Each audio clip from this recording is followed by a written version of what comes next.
À l'écoute d'RFI, Radio France Internationale. En direct de Paris, il est 17h. Le journal en français facile. Adrien Delgrange. Bonjour à toutes et à tous. Nous sommes le vendredi 14 novembre. Au sommaire de cette édition, ils veulent se faire entendre. Ils vivent dans l'Amazonie.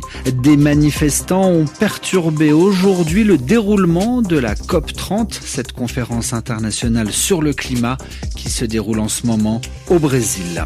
L'actualité sur le continent africain, au Soudan, comprendre, documenter ce qui s'est passé dans la ville d'El Fasher fin octobre. De nombreux morts depuis que la ville est aux mains de paramilitaires. Les Nations Unies veulent enquêter sur des violations du droit international. Et puis enfin, nous sommes le 14 novembre, journée mondiale de lutte contre le diabète. Reportage à Mayotte.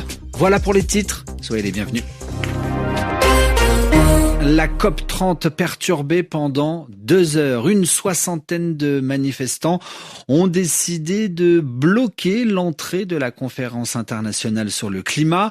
Ils veulent alerter sur la situation qu'ils vivent en Amazonie.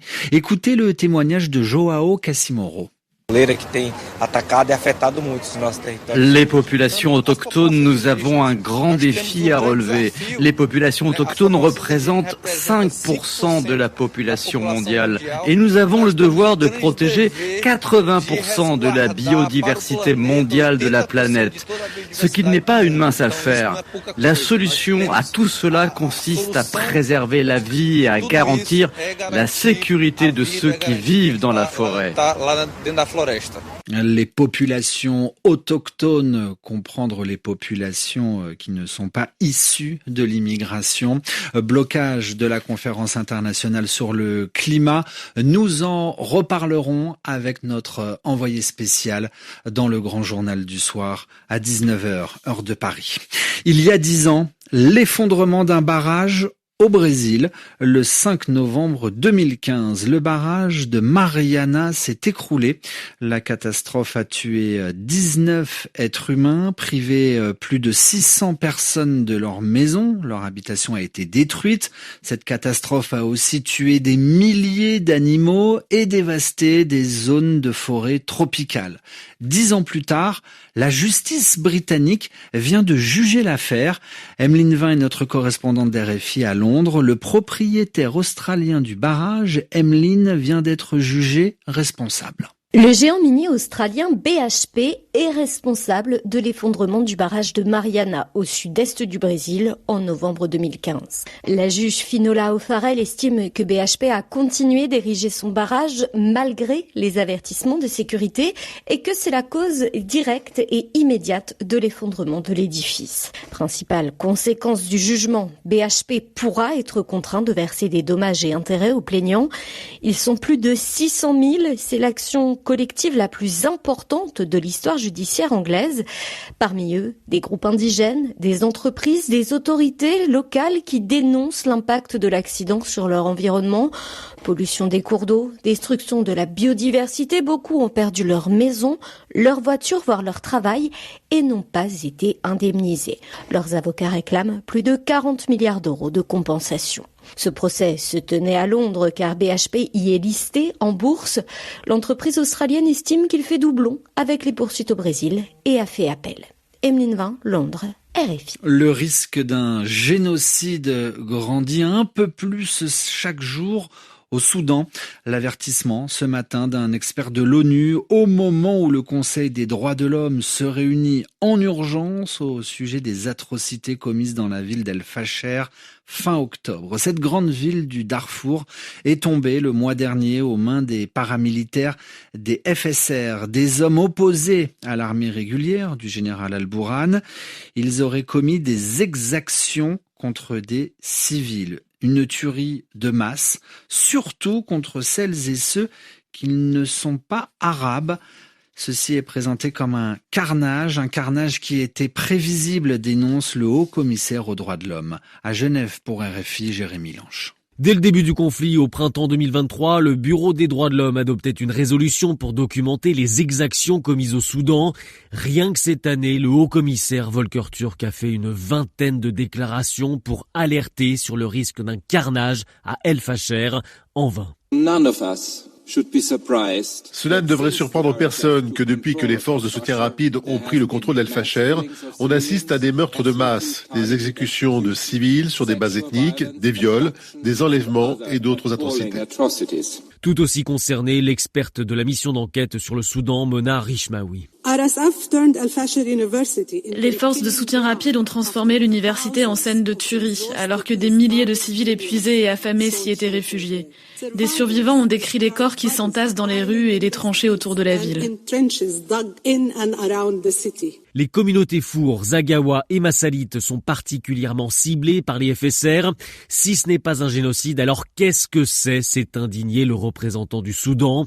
À nouveau, Volker Turk a demandé la fin immédiate des hostilités, le libre passage de l'aide humanitaire, un embargo total sur les armes à destination du Soudan et que les auteurs des crimes soient poursuivis devant la justice internationale. Jérémy Lanche, Genève, RFI. Dans l'actualité africaine en Tanzanie, à présent, la présidente Samia Suluhu Hassan annonce aujourd'hui la création d'une commission d'enquête sur les personnes tuées lors des manifestations anti-pouvoir.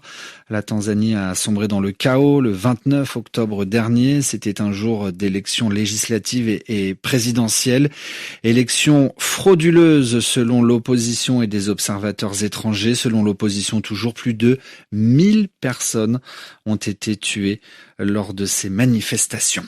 L'actualité au Proche-Orient à présent, où la force intérimaire des Nations Unies au Liban, la FINUL, accuse l'armée israélienne de construire des murs de séparation entre Israël et le territoire libanais, précisément dans cette région où un mur de quelques 4000 mètres a été construit, ce que dément aujourd'hui l'armée israélienne.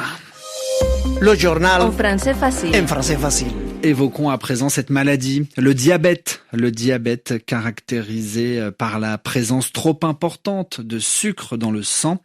En ce 14 novembre, journée mondiale du diabète, reportage à Mayotte, où la maladie fait des ravages. 1 habitant sur 10 est diabétique, soit 2 fois plus que le niveau national. L'association Rediable Liang 976 fait de la prévention sur cette maladie. Elle organise des dépistages gratuits. Reportage RFI, Lisa Morisseau.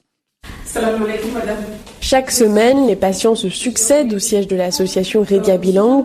Ils viennent se faire dépister. Sur le territoire, une partie des personnes diabétiques l'ignorent. L'enjeu du dépistage est donc crucial. Sakina Ali, coordinatrice prévention-nutrition de la structure. Comme les études le montrent, il y a 1 personne sur 2 qui est diabétique mais qui ne le sait pas, parce qu'ils ne connaissent pas forcément les signes. Et du coup, les besoins de dépistage sont là. Et on sait qu'à Mayotte, il y a beaucoup de personnes qui sont diabétiques. On est à environ 17% des adultes de plus de 30 ans. Ce chiffre est allié directement avec l'obésité qui touche 1 Mahorais sur 2, selon une enquête de Santé publique France de 2019. Assef Zabi, le docteur référent de l'association. L'obésité est un autre facteur de risque de devenir diabétique, parce que avec l'obésité, en fait, il y a de la résistance à l'insuline. À Mayotte, les retards de consultation peuvent avoir de très lourdes conséquences. La maladie peut entraîner des complications, notamment au niveau des pieds. En cas de plaies et d'infections, cela peut aller jusqu'à l'amputation. En 2023, 97 personnes ont été amputées liées au diabète au centre hospitalier de Mayotte. Lisa Morisseau, Mayotte, RFI. Et puis dans l'actualité française, juste avant de refermer ce journal, une nouvelle candidate pour la mairie de Paris.